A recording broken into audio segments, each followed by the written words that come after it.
Thanks, guys. Caps, congratulations on becoming the 2018 Rift Rivals champion and taking down NA on home turf. I mean, what does taking home this title mean to EU? It means so much. We lost last year, so we were really sad. And the whole off-season we were spent just like trying to recover from the loss of Rift Rivals. So it means a lot that we were able to win this time. And I mean, with this victory, you have won bragging rights as the superior region. So is there anything you'd like to say to your lesser NA counterparts? Better luck next year. Well, thanks for the luck. Caps, congratulations again on the win. And for more on the game, let's hear from the analyst desk. Thank you very much, Avli. The 3-1 victory for EU. Deficio not only called it, but his region is victorious. Thank you. I mean, honestly, such an impressive performance put together by the EU squads today, given the fact that G2 dropped that first game. And then the other two teams are the ones that come in and support the team that was undefeated through the group stage. Yeah, it just makes it a really cool story for all of Europe, and especially the Splice guys. The fact that they were down, everyone thought it was just a free win for Team Liquid. Yep. They were just going to sack them, and that was it. They're the ones who sets up this game here for Fnatic, and then when Fnatic, of course, goes in and just completely dismantles Echo Fox, it's a 3-1 win. And the Splice game completely changed the momentum of the best of five. And you wonder if it'll even change the momentum of the rest of their season, being able to play proactive and do well from there. Because that last game, you almost wonder if NA switched it up at the last second. Like, I bet you they were did. thinking the TL was going to beat Splice and then carry it on to game 4. But then Echo Fox says, TL, how could you do this? They pick red side when they didn't have to pick red side. Right. And they had a strategy by Fnatic. It didn't work. Yeah, I think that's the big thing is like TL maybe would want to go 3-4, but after you get destroyed by Splice, you need a minute to collect yourself probably, and that sets Echo Fox up for this game. And I just hate leaving Aatrox up. Like, yes, you can counterpick it and go for some like, you know, camp top strategy, but you're working so much harder to deal with an OP pick than just hitting it on the ban list. Definitely agree it made it harder in the draft. I think overall, though, they actually managed to get early kills for their jungler. Yep. Darko did really well. The problem was everyone else just let him down. Right. Like, Phoenix managed to die 7 times, I believe, in the mid lane. 0 kills, 0 assists. Did nothing correct. Top lane, Huni, exactly the same story. So I understand from a strategic view that, like, hey, we can give Aatrox, we know they're going to first pick it, Renekton, early jungler we can try and snowball with. There we can shut him down. But then when 4 out of 5 members are literally just getting destroyed. Right. The theory's there. The execution was not, and that's what returned to your point, Mark, where perhaps it would have just been easier to remove it as a possibility. Yeah, like, I'm going to do quantum physics instead of simple addition. It's like, why don't you just get rid of the hard thing? And on top of that, look at some of the execution, I think, from Hillsong's Pyke in this game. Hillsong's disgusting this game. Was so clean. And then the CC chains. There's two sides to all of this, though, because, yes, Fnatic had one of their, what looks like favorite compositions. Every character brings CC. There was one copy of Mercury Treads on Echo Fox. Huni put in the Ninja Tabi. I don't think Phoenix ever finished Boots. Like, it was not good by Echo Fox. And I think this is where we have to give an exceptional amount of praise to the EU region as a whole for the way that they experiment and are so willing to pick up the new stuff as it comes in from patch to patch, right? We're talking about that Heimerdinger. We're talking about that Aatrox. We're talking about the funnel strategy in and of itself that NA was late to. And it's no surprise then almost that you come to this tournament and you watch the two regions clash. Well, the region that's been willing to practice for 2 weeks earlier than the other is the one that comes out on top. Historically, that's usually true, too. I feel like Europe is always the region that's breaking out the new thing, at least trying it. Sometimes it looks god-awful, and everyone's like, what were you guys thinking? But, like, then there's these times where Aatrox is broken, and you have this other pick that no one else is ready for. Yeah, and that was a lot of my fears coming into the event when we were doing the podcast beforehand. I thought EU was going to have the upper hand. And it's not an excuse. It's just the fact that I thought EU was the stronger region, and I think they proved that they were. Yes. Even starting the day with Echo Fox jumping out of the gates, putting a beat down onto G2, you think, wow, could this actually happen? But definitively no. They lost the next 3 games. Team Liquid couldn't even beat Splice. And then, as you saw, that last game was probably the most one-sided game we had all event. Also, just want to add another pick. We talk about Aatrox, but the Heimerdinger is 4-0 during the event here. Splice used it to beat Team Liquid. They killed Doublelift in lane twice with it. And when you are quicker and picking up some of these champions that we most likely will see in the NALCS next week, because they're going to be like, oh, okay, we have to start playing Heimerdinger now. And Pike, of course. Afremu on that Pike, that's the first time we saw an NA That was team. bad. I mean, come on. I mean, it makes drafting nearly impossible because you need to remember Zoe and Nocturne are standard red side bans, but you can't play Aatrox, so you have to give it over. You can't play Heimer, you have to give that over. So you just hamstring yourself completely in the draft phase. It's going to sting for NA, who was looking to defend their Rift Rivals title, but EU now reigns supreme, and they'll hold that title for the next year until we have a chance to take it back. The weight of an entire region, though, can be a lot to carry. And while each player from Europe did find their moments, the title of Rift Rivals MVP is being awarded to G2's Wunder. Yeah, this is a guy for the entire Rift Rivals event. This isn't just from the best of 5 today. Correct. It includes the group stage. Every single laning phase, it seemed like this guy was destroying. Even in G2's loss today, he was having a very strong game. And people were wondering, how is Wunder going to match up with Impact? How is he going to match up with Huni? And Wunder took down everyone. And I think also the most impressive thing is he didn't get help. G2 did not play around Wunder and like camp for his lane. It was 1v1 that he would just Or do 1v2. Or 1v2 sometimes he would do it as well. So it made it so much easier for G2 in the group stages because they could still put all the focus on Perks or Heimerdinger bot lane. And then Wunder would just consistently win his lane on his own. And yeah, even the Puppy game he actually did really well on. So I think he fully deserved this one, even though it was Fnatic and Splice who ended up winning the final for Europe. All right, all the EU Aatroxes looked good, but Wunders in particular, so much so he had to get taken off of it, but still finding wins. To hear more from the Rift Rival MVP, Avali is standing by with the G2 top laner. Thanks, guys. Wunder, congratulations on winning the MVP award. And I mean, did you expect coming into Rift Rivals to leave with the trophy as well as leaving as MVP? I expected that we would win as a region. Of course, I didn't expect, because I played against a lot of good NA top laners, I didn't expect to get MVP, but I'm really glad I did, and I think I performed pretty well, even though I didn't really play against maybe all the main role top laners. I played against Phoenix and Brandini, but I still think I played pretty well, and I played my role and did okay for my team. You did have a phenomenal performance, but is there anyone else from your region that you'd like to recognize? Well, I think what Fnatic has going on for them, the Brippo SOAS thing, has worked really well for them this Rift Rivals, and I expect them to do really well in Europe as well. So I think the thing they have going is working good for them. So far, NA has taken down EU in your home turf, and now you've taken down NA in our home turf. Coming into next year, any advice, any battling words? Well, I think NA has to work a bit more on the macro. I feel like they're not like that strong right now as a region, so maybe work a bit on the macro and they can maybe do anything to Europe teams. Well, thank you and congratulations again on your victory. And for more, let's hear from the analyst desk.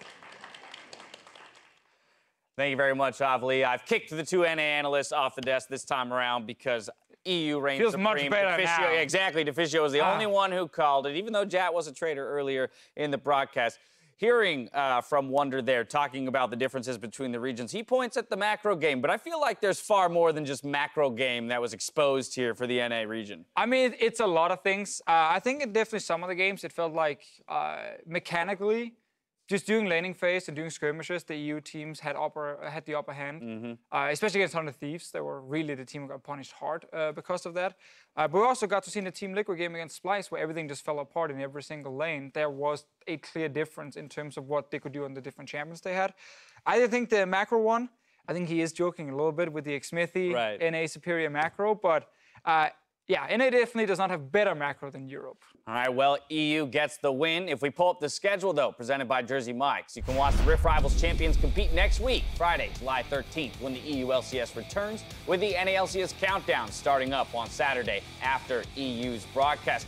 We forget that although it's the top 3 teams from spring, you guys have another undefeated team in Misfits still sitting across the pond. And we have our match of the week, which is actually going to be G2 Esports and Misfits against each other. Both teams 6-0. They can get to decide who's the best European team. It might not even be G2 Esports. You might even get me to tune in for that, broadcast. Oh, you should definitely be watching that one. Now, of course, on the flip side, for NA, I will be very intrigued to see what comes out in week 4, right? We talked about these picks that EU has been so willing to jump at. We saw the Pike from Afremu today. I wonder if we're going to see the Heimerdingers. You're going to get Heimer. You're going to get Aatrox. Where's the Aatrox? Of course, they might not look as clean as the EU versions of those things right now.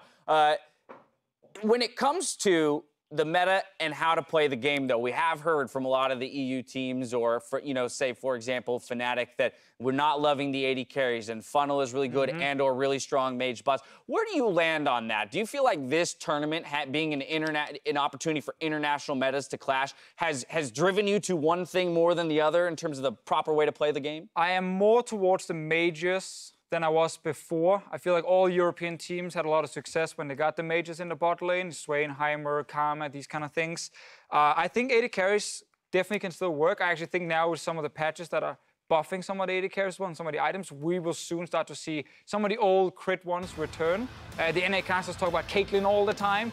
Maybe she's gonna get back in the meta, but overall, mages in bot lane, mid laners who can actually play aggressive, and then I'm happy. Getting a shot of the winning teams here on your screens as they take a moment to pose with their trophy. Never mind, you get to look at our pretty faces one more time. No, but for all the trophy here we could pose with. That would be nice, right? The cool thing about that trophy, too, is that the gem gets to switch out. So at the start of the tournament, there's a blue gem for the NA victors. It will be quickly switched out to the European red gem for the next year. Also, we actually will have both the trophies in Europe now, because the NA teams never took the old one. It there. It's in our studio. When you walk inside, the first thing you see is the Rift Rival trophy, and we didn't even win it. That's why we lost, man. We disrespected the trophy last year. We got both, baby. That's karma coming right back to kick us in the butt. But again, overall for the EU LCS, a fantastic victory. I am gonna again be curious to see, what this does now in terms of the way maybe NA preps for international competition. I keep going back to this idea, this question I asked earlier about Team Liquid and how the ball seems to be dropped when we get to international competition. And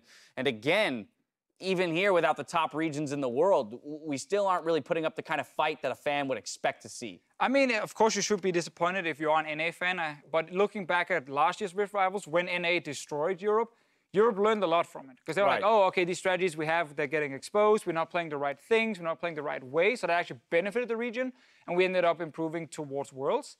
I think with NA, they're obviously going to be a couple of picks that we highlighted that they need to work on.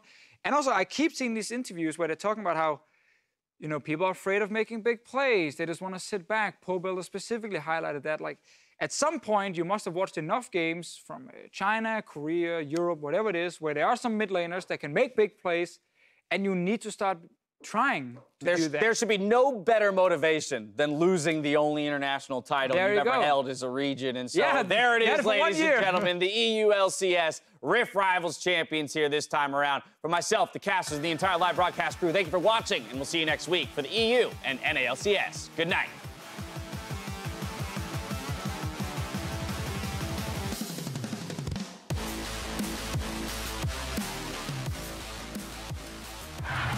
Is that a dragon?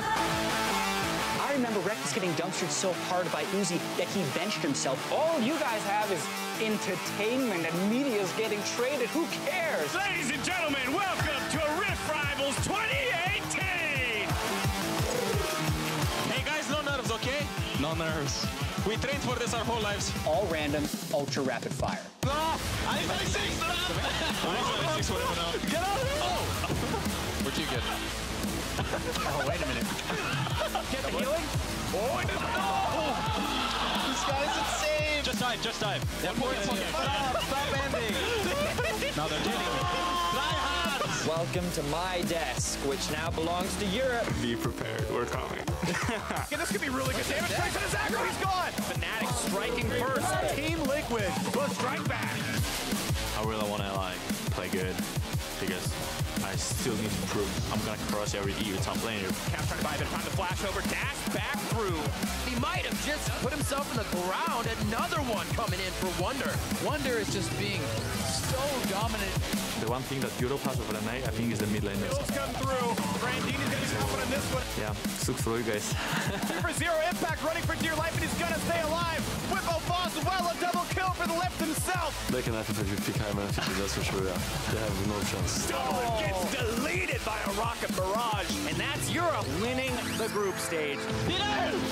This game is so hard. Somebody kill that dance! Somebody kill it! Kill it! They're going to kill it!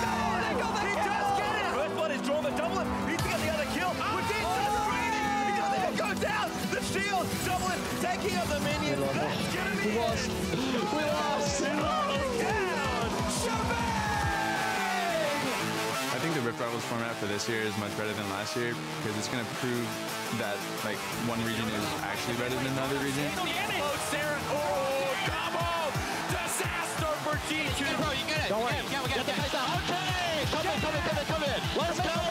23-minute win for Echo Fox. Echo's probably fine, but we'll see. No, watch out. After running for his life, World Ender, and he's looking to end 100 Thieves. Bring back the hope for Europe. Fnatic taking down 100 Thieves. Splice are cleaning house here in all of the skirmishes. No, they don't have good.